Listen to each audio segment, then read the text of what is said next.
Hello મિત્રો, કેમ છો? મજામાં? મને એવું લાગે છે કે તમે મજામાં જ હશો. આજે હું ને વિશાલભાઈ બે મુંબઈ જઈ રહ્યા છીએ. અમારી ટ્રેન આવે છે, ટ્રેનમાં આવે એટલે બેસીએ, પછી આગળ અમે બ્લોગ પાછા શરૂ કરશું ઉતારવાનું.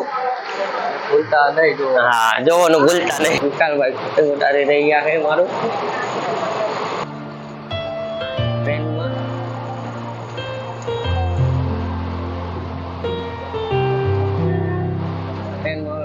વિશાલભાઈ ઉડી રહ્યા છે, તેઓ એના ડબ્બે બેસવા જાય છે.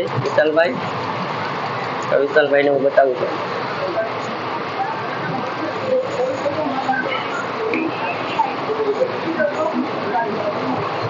પહેલી વાર મારે ટ્રેનમાં બેસવાનું હતું. ભાઈ અને મુંબઈ જવાનું છે આજે મારે. તો હું મુંબઈ જવાનો હતો. વિશાલભાઈ પણ મારી સાથે. ચલો મુંબઈ ઉતરીને પાછું શરૂ કરશું આપણે આગળ.